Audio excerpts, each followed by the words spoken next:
Allah ödü Kur'an'ı ödün tarif et ya. Allah necir zat? Allah'da necirlik yok. Huvel evvelu vel ahiru vel zahiru vel batin ve huve bi kulli şeyin alim. Allah diyorlar o zati ki evvelden bağmıştık. Onun iptidası yok. Vel ahiru Allah o zati ki ahiretçiliğin bozuk. Allah'ın intihatı yok. Ve zahiru hem yerde Allah'ın kudreti görünüptü. Vel batin yani Allah'ın ödü görünmeye. Allah şeyler burada göde görünmeyeceğini öde aydıptır. La tudrikul absar gözler Allah'ını görebilmeye diye. Şurada tokta ne kadar gözlü adamlar var. O şu şehirde ne kadar gözlü adamlar var. O şu Ustane'de ne kadar gözlü adamlar var. O şu İran'da ne kadar gözlü adamlar var. O şu kullu dünyada ne kadar insanların gözleri var. O insanlardan başka ne kadar çerendeler var. Perendeler var, derendeler var. Nuri mahluklar var, onlara ferişte değil ya. Nari mahluklar var, onlara cin değil ya. Abi mahluklar var, o deryanın eteklerine. Haki mahluklar var, yerin aşağına. Hem heyvanlar, gözlü heyvanlar, bililikte hemmeti der'eyni vahid, hemmeti bir anı vahid gözdeseler. Ki biz Allah'ını öğreyli, Allah eylem ediptir. La tudrikul absar. Gözler Allah'ını görebilmeye. Ama ve huve yudrikul absar. Allah şol zati ki gözleri men görüyeniptir. Göde dursun tamamı gözler göz.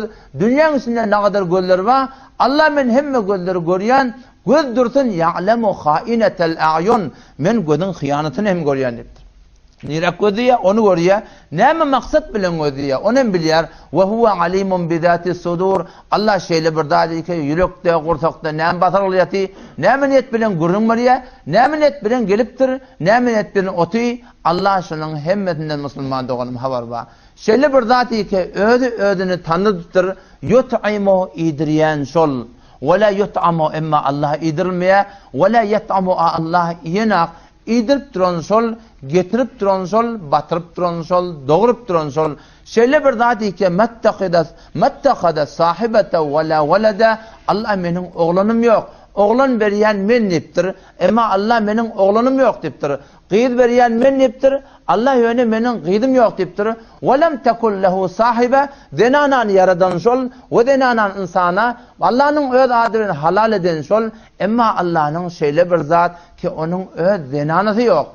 Allah şeyle bir zat ki ol Allah'a ne yaparım deyip olmaya. Öyle diptir. Ve la yuhitune bihi ilme. Allah'ın ne yaparım siz bilmiyorsunuz diptir. Allah ne yaparım zat? Allah'da ne yaparımlık yok. Allah'da necrelik yok. O zat şeyle bir zatı ki hem zattan evvel bağmıştık akıllan, fikirden, zehmden, gümannen, göğünde ey berteraz hıyal, vehmu, güman ve berteraz hançe hemi şenidiyim o dideyim o gofteyim defter be payan geçti ömür tamam şud ma henüz der evvel vesfe tamam deyin.